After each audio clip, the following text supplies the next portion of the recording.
बुरी नज़र से किस तरह बचें, अपने बच्चों के दिलों में बचपन से ही अल्लाह और मोहम्मद व आले मोहम्मद की मोहब्बत कैसे पैदा करें, और क्या गुस्ल से पहले जिस्म का पाक होना ज़रूरी है। आइए इन सवालों के जवाबात जानते हैं इस एपिसोड में। मुख्तसर वक्त में 100 से ज़ायद उलमा के जरिए शरई सवालों के जवाबात। आप अपने सवाल सबील कमेंट प्रोग्राम के कमेंट बॉक्स में पूछ सकते हैं। सबील कमेंट हर ट्यूसडे और थर्सडे सबील मीडिया पर।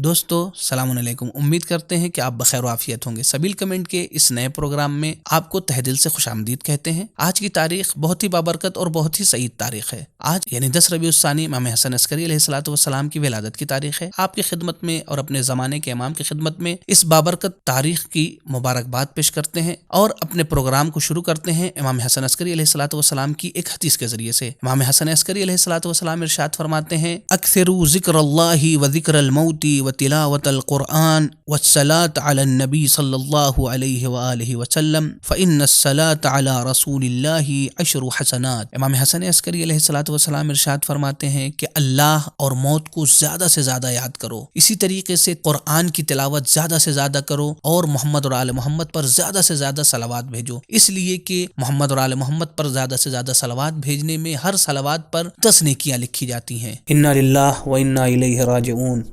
हकीम उम्मत हमदर्द कौम व मिल्लत मौलाना डॉक्टर कल्बे सादिक साहब मरहूम के इंतकाल ने पूरी मिल्लत को गमज़दा कर दिया है। मरहूम हमेशा कौम की फलाह व बहबूद के लिए अनथक कोशिश करते रहते थे। आपका सारा हम गम और कोशिश ये थी कि जवानों की तालीम एजुकेशन लेवल को बेहतर से बेहतर किया जाए। मौलाना डॉक्टर कल्बे सादिक साहब मरहूम अब हमारे दरमियान नहीं रहे, लेकिन अहले बैत का वो रास्ता जिस पर चलने की मरहूम हमेशा ताकीद करते थे हमारे सामने है।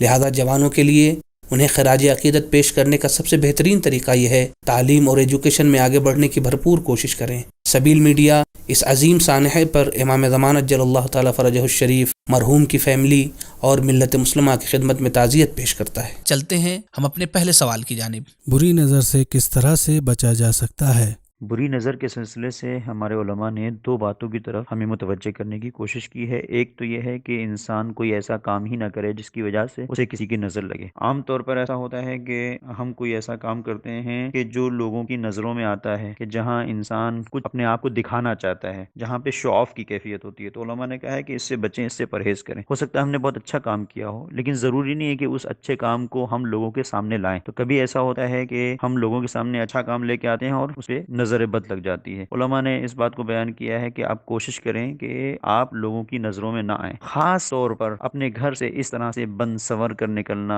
सज धज कर निकलना कि जिसकी बुनियाद के ऊपर लोगों की नजरें हमारी तरफ मुतवज्जह हों। उलमा ने कहा है कि इससे हम अगर एहतियात करेंगे तो बुरी नजर से महफूज रह सकते हैं। दूसरी मंजिल कुछ अज़कार हैं, कुछ अहम तारीन अलैहिस्सलाम से वारिद विर्द हैं जिन्हें अगर हम पढ़ेंगे तो हम महफूज रह सकते हैं। मसलन खास तौर पर सूरह कलम की 52 नंबर की आयत वहीं यकादुल्लज़ीना कफ़रू लयज़्लिक़ूनका बिअब्सारिहिम, ये पूरी आयत के जिसे हमारे यहाँ दुकानों में भी लगाया जाता है, ऑफिस में भी जो बिजनेस करते हैं अपने ऑफिस वगैरह में भी रखते हैं, घरों में भी ये आयत तोगरे में सजा कर लगाई जाती है। इस आयत के पढ़ने से भी इंसान बुरी नज़र से बच सकता है। इसके अलावा रिवायात में है कि अगर आप कहीं पर देखें किसी अच्छी चीज़ को तो कहें आमनतु बिल्लाह व सल्लल्लाहु अला मुहम्मदिन व आलिहि। और उसके अलावा इमाम सादिक अलैहिस्सलाम की मसलन हदीस है कि आप कहें माशाअल्लाह ला कुव्वता इल्ला बिल्लाहिल अलिय्यिल अज़ीम। और इसमें एक आखिरी बात जो इमाम रज़ा अलैहिस्सलाम से मंसूब है कि कहीं आपको अगर ये ऐसा महसूस हो रहा है कि नज़र बद आपको लग सकती है, बुरी नज़र लग सकती है, तो आप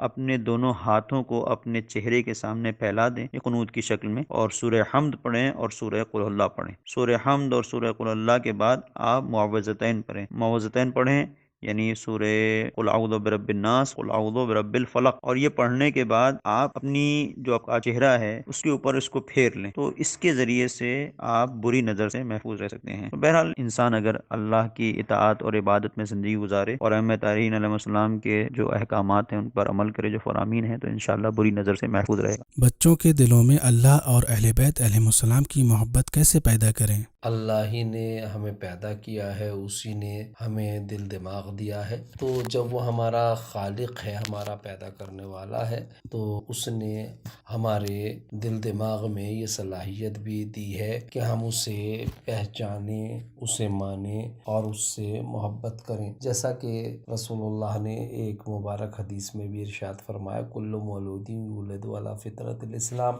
ہر پیدا ہونے والے کو اللہ اسلام کی فطرت پہ پیدا کرتا ہے، اور اسلامی فطرت یہ ہے کہ اللہ کی معرفت حاصل کی جائے، رسول اور اہل بیت کی معرفت حاصل کی جائے، اللہ رسول اور اہل بیت سے محبت کی جائے۔ چونکہ اللہ ہمارا خالق ہے تو ہماری فطرت میں اس نے اپنی معرفت، اپنے رسول کی معرفت، اہل بیت طاہرین کی معرفت کو رکھا ہے، اور اسی طرح سے اپنی محبت کو، اپنے رسول کی محبت کو اور اہل بیت طاہرین کی محبت کو ہماری فطرت میں قرار دیا ہے۔ لہٰذا والدین کا فریضہ ہے کہ اس فطرت سے بچے کو منحرف نہ ہونے دیں، اور اس فطرت کو باقی رکھنے کے لیے اور ترقی دینے کے لیے اپنے بچوں کو ہم مسجد میں لے جائیں، مجلسوں میں لے جائیں، دینی محفلوں میں لے جائیں، علماء کے پاس جب جائیں تو اپنے بچوں کو بھی لے کر جائیں، تاکہ وہ فطرت جو اللہ نے ہمیں اور ہمارے بچوں کو عطا کی ہے اور بچپن ہی سے اپنی معرفت اور محبت کی جو صلاحیت ہمیں دی ہے وہ ترقی پا سکے اور ضائع نہ ہونے پائے۔ چونکہ حدیث میں یہ بھی آیا ہے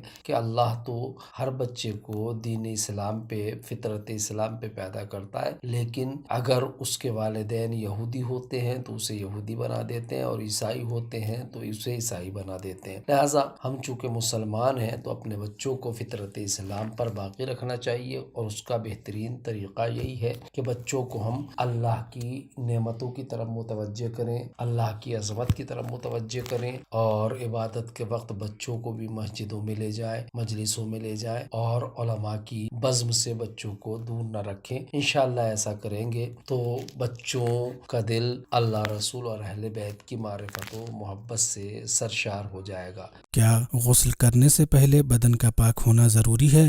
اویس سستانی فرماتے ہیں کہ غسل ارتماسی یا ترتیبی میں غسل سے پہلے پورے بدن کا پاک ہونا ضروری نہیں ہے، بلکہ اگر غسل کی نیت سے پانی میں جانے یا پانی بدن پر ڈالنے سے بدن پاک ہو جائے تو غسل مکمل ہو جائے گا۔ لیکن ایک بات یہ عرض کر دوں کہ وہ عین نجاست جو بدن پر ہے اس کو غسل کرنے سے پہلے زائل کر لینا بہتر ہے، یا وہ عین نجاست جو صرف پانی سے ضائع نہیں ہوتی ہے اور دور نہیں ہوتی ہے اس کو چاہیے کہ بدن سے دور کر لے، اور بہتر یہ ہے کہ پہلے اپنے بدن کو پاک کر لے اور پھر جو ہے وہ غسل جنابت انجام دے۔ اور اویس ثانی نے جو یہ فرمایا ہے کہ ضروری نہیں ہے کہ پورا بدن جو ہے وہ غسل کرنے سے پہلے پاک ہو، بلکہ اگر پانی پڑنے سے نجاست دور ہو جاتی ہے تو غسل کی نیت سے پانی ڈالے اور اس کا غسل جو ہے وہ مکمل ہو جائے گا، لیکن اس شرط کے ساتھ کہ جس پانی سے وہ غسل کر رہا ہے پاک باقی رہے، مثلا کر کا پانی ہو یا جاری پانی سے غسل کرے۔ جوان کس طرح سے اپنے سیکشول ڈیزائر پہ قابو پا سکتا ہے؟ اگر کوئی مریض بیڈ پر ہے تو وہ کس طرح سے نماز پڑھے؟ اور اگر شوہر کام کاج نہیں کرتا ہے تو ایسی صورت میں بیوی کیا کرے؟